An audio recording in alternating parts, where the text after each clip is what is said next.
Good afternoon, and thank you for being here. I'm Dr. Heather Gerald, the Chief Medical Examiner for New Mexico at the Office of the Medical Investigator. I'd like to begin by stating that it is unprecedented for the Office of the Medical Investigator to make public statements about death investigations. However, the circumstances surrounding these two deaths require accurate dissemination of important. Gene Hackman's children have remained silent and out of the curious eyes of the media for years. They never talked about their father's private life or the details of the woman who stood with him through everything. But they have made the decision to come out of the shadows, and the new knowledge they provide has changed our perceptions of Gene Hackman and Betsy Arakawa. Gene Hackman, one of Hollywood's best actors, surely had an impact on film history with his parts. But away from the yelling applause and flashing lights, he was a fiercely private man. He never shared any details of his personal life with the public. He protected his family from the constant media attention and the upheaval of fame. But with the passing of Gene and his wife, Betsy Arakawa, everything was different. His children, Christopher, Elizabeth, and Leslie, were no longer able to blend in. Not to attract attention, they came out to honor their father and the woman who had stood by him for over 3 decades. Leslie, the youngest of the three, had always lived a quiet life out of the public eye. She couldn't keep quiet this time, though. When she appeared in Los Angeles, the sadness in her eyes was unmistakable. She admitted that they still didn't have all the answers, but the family will be traveling to New Mexico to piece everything together. The idea of going into their father's home, which had been replete with memories but was now empty, was almost unbearable. A house that had once been a warm and loving sanctuary was now only a remnant of the past. Born in 1962, Elizabeth had also chosen a low-key existence away from the spotlight, but she felt obligated to speak up. She shared a heartfelt message with her niece and Leslie. They expressed their deep sadness, saying that their father was not just a Hollywood star, but also their father. They wanted the guy behind the roles to be remembered as their father and grandfather who had always been there for them. Christopher, the eldest, has always had a special bond with his father.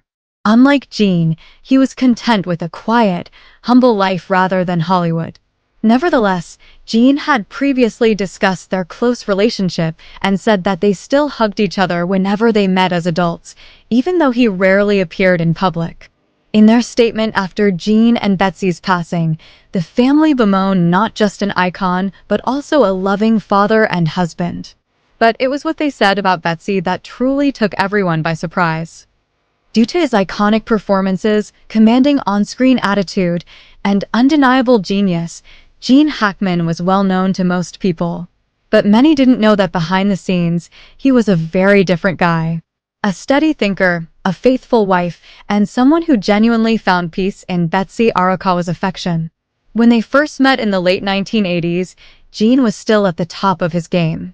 Betsy, a Hawaiian classical pianist, was 30 years his senior. Given their differences, age, lifestyle, and upbringing, they ought to have stayed apart. Instead, they formed the basis of an unbreakable bond. Before Betsy, Gene had been married to Faye Maltz for over 30 years. After the marriage ended, he seemed to be positive that love was behind him. But it was Betsy who changed everything. She showed him compassion, understanding, and a gentle affection that made him believe in something deeper than the Hollywood fantasy. Leslie Hackman says her father and Betsy had a wonderful marriage. She credited Betsy for keeping her father healthy by ensuring he looked after himself and constantly keeping an eye on his well-being. Throughout their relationship, there were no overt romantic gestures. It was based on something more substantial: loyalty, friendship, and the kind of love that doesn't need to be publicly expressed. Their official marriage in 1991 was a significant turning point in Gene's life. After gradually abandoning the film industry and reducing his responsibilities to spend more time at home, he made his ultimate decision in 2004.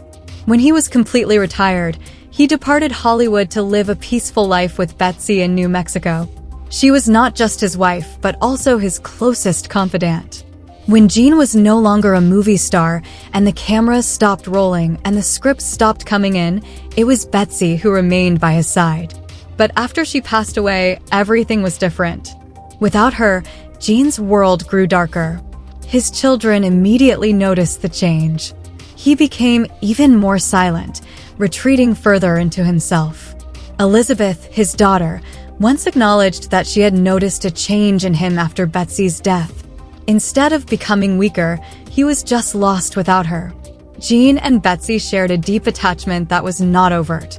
And long after they died, the memories of their dedication continued to have an impact on those they left behind. However, the Hackman family's subsequent fate was much more terrible. In the days following Betsy's passing, the Hackman home in Santa Fe felt more deserted than before. Everything remained where it should have been.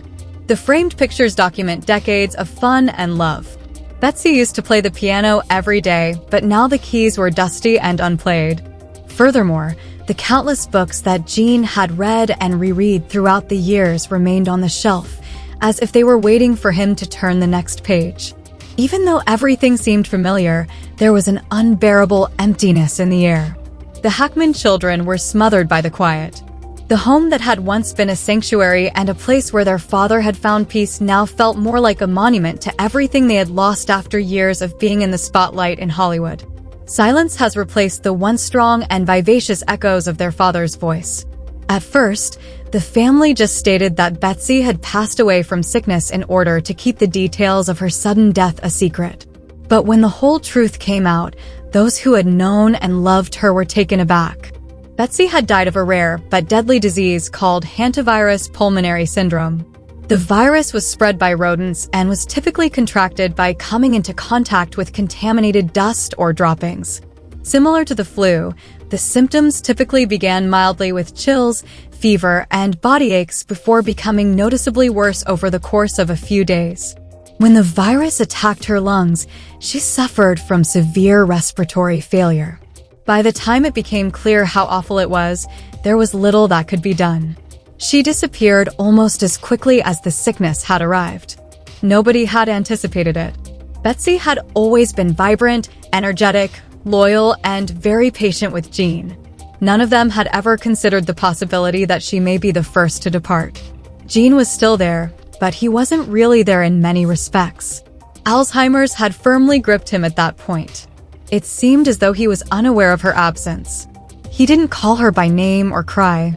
He sat at the window and stared out at the desert outside the house for hours. It was as if a part of him had already left with her, as if his mind had decided that forgetting was better than facing the unbearable truth. Leslie recalled the pain of seeing it. It was far harder than losing her father because he had lost the love of his life without even recognizing it. What had happened also disturbed Christopher. They had more time, he had always believed, more time to chat, more time to cherish. The death of Gene wasn't entirely unexpected. For years, he had battled his body. Alzheimer's, heart disease, and age have been weighing heavily. But his anchor had been Betsy. She, his family, his memories, and the life they had created together were the only things that had held him rooted.